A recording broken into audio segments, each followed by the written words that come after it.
Present Andhra Pradesh politics గురించి మాట్లాడుకుంటే మనం ముఖ్యంగా ఆంధ్రప్రదేశ్‌కి ఇప్పటివరకు కూడా రాజధాని లేదు. ఒక పేరైతే ప్రకటించారు అమరావతి. అండ్ చాలామంది గూడా ఇప్పుడు మచిలీపట్నం పేరు బయటికి వినిపిస్తుంది.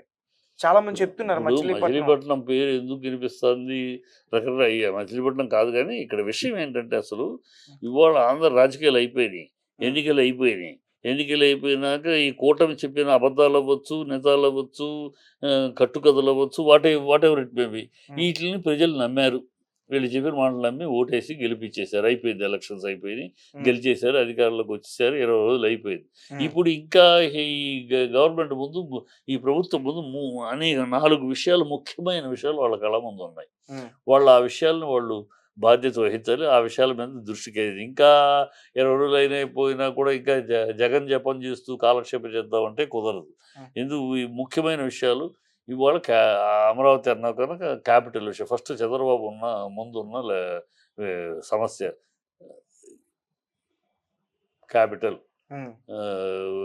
క్యాపిటల్ ఆయన చూసుకుంటారు. అంతకన్నా ముందున్న పెద్ద సమస్య స్పెషల్ స్టేటస్. హ్మ్.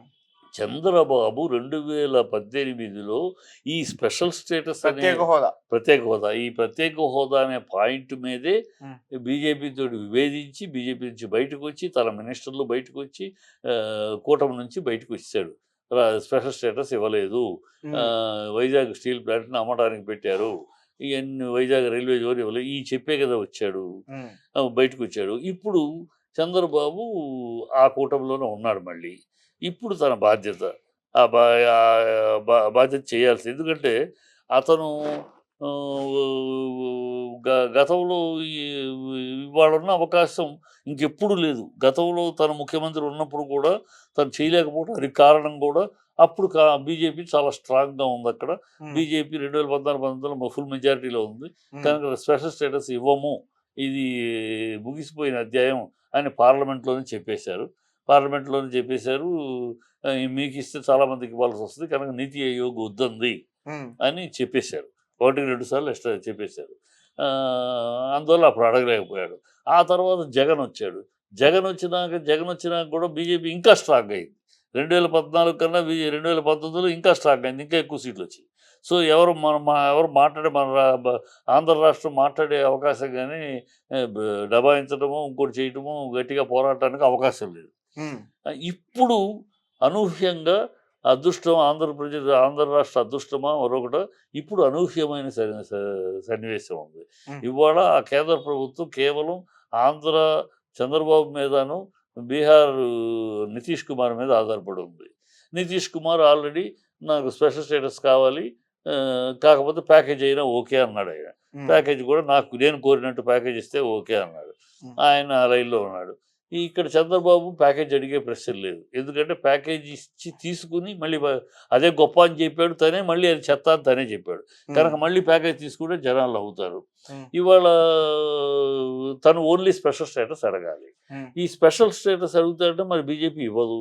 ఇచ్చిందంటే బీజేపీ పరువు పోద్ది. హ్మ్. బీజేపీ ఎందుకు మాట మార్చలేదంటే ప్రజలేమంటారు అంటే ఇప్పుడు ఇస్తాముందనుకో బీజేపీ. అంటే ఇవ్వగలిగిన అవకాశం ఉండి 10 ఏళ్లుగా మమ్మల్ని మోసం చేశారా అంటారు ఆంధ్ర ప్రజలు. ఓకే. కదా! ఆ రోజు ఇవ్వగలిగితే ఆ రోజు ఇచ్చుండొచ్చు కదా! 10 ఏళ్లుగా మోసం చేశారు మమ్మల్ని అంటారు. కనుక వాళ్ళు మాట మార్చే ప్రసక్తి ఉండదు. ఆ మాట కట్టుబడి ఉంటారు. ఎందుకంటే మిగతా రాష్ట్రాలు కూడా అడుగుతూనే అన్నారు. వాళ్ళు కట్టు ఇప్పుడు ఇది ఎలా సాధిస్తాడు? ఈ కాంగ్రెస్ వోళ్ళేమంటున్నారు? చంద్రబాబు మా వైపు వచ్చేసేయి నీకు స్పెషల్ స్టేటస్ ఇస్తాం అంటున్నారు. అవును. వాళ్ళిచ్చే పదవులు నీకు మంత్రి పదవులు మేము ఇస్తాం. మీకు స్పెషల్ స్టేటస్ కూడా ఇస్తారు రమ్మంటున్నారు. హ్మ్. ఇప్పుడు చంద్రబాబు ముందున్న ప్రశ్న రాష్ట్రం కోసం, రాష్ట్ర అభివృద్ధి కోసం, రాష్ట్ర ఉజ్వల భవిష్యత్తు కోసం తను ఎన్నాళ్ళు చెబుతున్న స్పెషల్ స్టేటస్ వస్తే ఆంధ్ర రాష్ట్రం వైకుంఠం అయిపోతుంది, ఆంధ్ర రాష్ట్రం స్వర్గసీమ అయిపోతుంది అని చెప్తున్న హ్మ్. మాటలుగా మరి ఇవాళ ఆయన చేతిలో ఉంది. నువ్వు రాష్ట్రం కోసమని ఆ రోజు బీజేపీని వదిలేసావు. ఇవాళ కూడా రాష్ట్రం కోసమని బీజేపీని వదిలేసి కాంగ్రెస్‌లో చేతులు కలిపి రాష్ట్రం తెస్తావా? Special status తెస్తావా? హ్మ్. లేకపోతే బీజేపీని ఎలాగోలా ఒప్పించి నీ చాతుర్యం, నీ చాణక్యం అంతా ఉపయోగిస్తావా ఆయన ముందు ఉంది. హ్మ్. అది తెస్తే చరిత్రకారుడవుతాడు. తీయలేకపోతే చరిత్రహీనుడయిపోతాడాయన. హ్మ్. ఎందుకంటే ఇంతకంటే మహత్తరమైన అవకాశం నౌ ఆర్ నెవర్. ఇలాంటి అవకాశం మన రాష్ట్రం శాసించే మన తెలుగు ఆంధ్ర రాష్ట్ర ఎంపీలు శాసించే పరిస్థితుల్లో కేంద్రం ఉంది. మనం కాదంటే వాళ్ళు కూలిపోతారు. కనుక ఇంతకన్నా బలమైన అవకాశం ఇంకోటి రాదు. ఈ 17 ఆంధ్ర రాష్ట్రం ఏర్పడినాక ఇవాళ అవకాశం వచ్చింది. అంటే మీరేమన్నారు, ఒత్తిడి తీసుకొచ్చినా బీజేపీ ఇవ్వచ్చు ఛాన్సెస్ ఉన్నాయంటున్నారా? అలా మరి అనుకోవచ్చా మనం? ప్రభుత్వం పడిపోతుందంటే ఆంధ్రాలో మన పరువు పోతే పోయింది. హ్మ్. ప్రభుత్వం పడిపోకుండా కేంద్రంలో మనం ఉండాలంటే చెయ్యొచ్చు. హ్మ్. సో అది చంద్రబాబు స్ట్రాటజీ వాడాలి.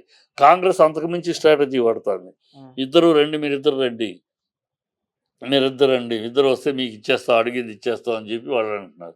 వాళ్ళు ఇచ్చేస్తారు. వాళ్ళ దగ్గర రాష్ట్రము దేశం వాళ్ళకి అవసరం లేదు. కాంగ్రెస్కి వాళ్ళ పదవి ఉంటే చాలు వాళ్ళకి. కనుక అన్నీ ఇచ్చేస్తూ ఉంటారు. వాళ్ళు ఏమైనా ఇచ్చేస్తూ ఉంటారు. ఏం రాసి ఇవ్వమన్నా రాసి ఇచ్చేస్తూ ఉంటారు. మేము పిఎంగా మా రాహుల్ గాంధీ ఉంటే చాలు, మిగతా ఏమైనా ఇచ్చేస్తున్నారు. కనుక ఇప్పుడు చంద్రబాబు ముందున్న ప్రశ్న, నేను అందుకనే అమరావతిలో ఒక ల్యాండ్ చూస్తున్నా. ఎందుకు చూస్తున్నాను ల్యాండ్ అంటే, చంద్రబాబు ఎలాగైనా ఇది సాధిస్తాడు. కాంగ్రెస్కి బీజేపీకి టాటా చెప్పి కాంగ్రెస్తో చేతులు కలుపుతాడు. రాష్ట్రం కోసం అని ప్రజలను ఒప్పిస్తాడు. చాకచక్యం ఉంది. ఆయనకి పెద్ద విశేషం కాదు. ఇవాళ స్నేహము రేపు ఏదో బీజేపీ తోటి ఎన్నిసార్లు మోడీ వాజ్పేయి పీరియడ్లో స్నేహితుడు విరోధి, మళ్ళీ మోడీ పీరియడ్లో స్నేహితుడు విరోధి, మళ్ళీ ఇవాళ స్నేహితుడు, రేపు విరోధి అవ్వటం ఆయనకి పెద్ద అలవాటేది. అలవాట్లో పొరపాటు కింద మళ్ళీ బీజేపీకి తప్పుకొని రాష్ట్రం కోసం, రాష్ట్ర ప్రజల కోసం అని చెప్పేసి ఒక డైలాగ్ చెప్పేసి వెళ్ళిపోవచ్చు. సో ఆయన అందుకని ఎట్లాగైనా సరే ఏ రకంగా అయినా సాధిస్తాడు. సాధిస్తే ఏ రకంగా సాధించని ఒక స్పెషల్ స్టేటస్ ఆంధ్రాకి సాధిస్తే సువర్ణాక్షరాలతో లిఖించబడే విషయం ఉంది. ఆంధ్ర రాష్ట్రానికి ఉజ్వల భవిష్యత్తు వచ్చే అవకాశం ఉంటుంది. కనుక ఆయనకి గుడి కడతాను. ఆ గుడి కట్టడం కోసం స్థలం ఆల్రెడీ చూశాను. ఆ పక్కనే గుడి పక్కనే ఇంకో గుడి కూడా కట్టాలి. ఇంకో దానికి రెండు గుడులకి స్థలం చూస్తున్నాం. ఇంకో గుడి కూడా కట్టాలి. అది ఎవరికంటే పవన్ కళ్యాణ్కి. పవన్ కళ్యాణ్కి ఎందుకు గుడి? ఉప ముఖ్యమంత్రి అయ్యాడనా? కాదు. ఉప ముఖ్యమంత్రి అయ్యాడు, అది రాజకీయ పదవి అంతే. ఆయన ఎన్నికల్లో 32,000 అమ్మాయిలు తప్పిపోయారు. దానికి వాలంటీర్లే కారకులు. ఈ ఇన్ఫర్మేషన్ నా దగ్గర గట్టిగా ఒక ఆఫీసర్, ఇంటెలిజెన్స్ ఆఫీసర్ నాకు చెప్పాడు. ఇది నేను చెబుతున్న గాలి మాట కాదు, ఒట్టి సోది కాదు, ఓట్ల కోసం చెప్పే నీతి మాలిన మాటలు కావు. ఇది నిజం, ఇది సత్యం, నాకు ఆఫీసర్ చెప్పాడు అని గట్టిగా నొక్కి ఒక్క నుంచి 32,000 మంది పోయారు అన్నాడు. అప్పుడు ఆయన చెప్పినప్పుడు ఆయనకు అధికారం లేదు. ప్రజలు నమ్మారు ఈయన మాటని. చూసి అమ్మో 32,000 మంది మిస్ అయితే ఈ ప్రభుత్వం పట్టించుకోలేదు, ఆయన బయటికి తీసుకాడు ఈ విషయాన్ని, ఆయన గెలిపిస్తే ఆ 32,000 మందిని ఎలాగైనా కాపాడి తీసుకొస్తాడు అని ప్రజలు నమ్మే ఓట్లేశారు.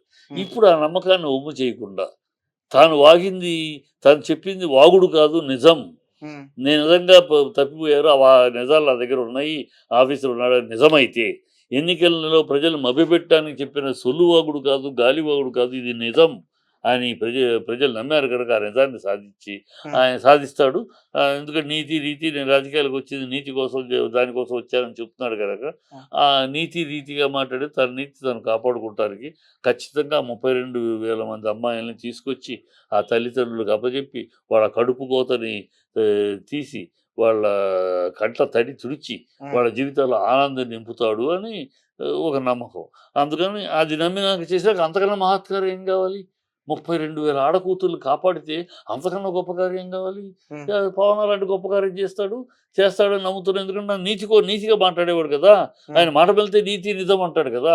మరి అతను చెప్పింది నిజమే అన్నప్పుడు ఆ నిజం అన్న నీతికి నిలబడతాడు కదా, నిలబడి చేస్తాడు కదా అనే నమ్మకంతో అతనికి కూడా గుడి కట్టాలి. అది సాధిస్తాడు. గుడి కట్టాలి. వీళ్ళిద్దరు గుడి కట్టాలని నేను స్థలం కూడా చూస్తున్నాను అమరావతిలో. వీళ్ళిద్దరు మీరు ప్రత్యేకంగా చూస్తున్నారా అమరావతిలో? ఎందుకంటే వీళ్ళిద్దరు గుడి కట్టాలి. నేను ఒక ఆంధ్రుడిగా నా రాష్ట్రానికి ఇంత మంచి చేసిన ఇద్దరికి చరిత్రలో మిగిలిపోయి ఇద్దరికి మీకు నమ్మకం వాళ్ళిద్దరి మీద ఈ రెండు చేస్తారని చెయ్యాలి వాళ్ళు చెయ్యాలని గట్టిగా అడుగుతున్నాను. ఎందుకంటే వాళ్ళు చెప్పిన మాటలు నిజం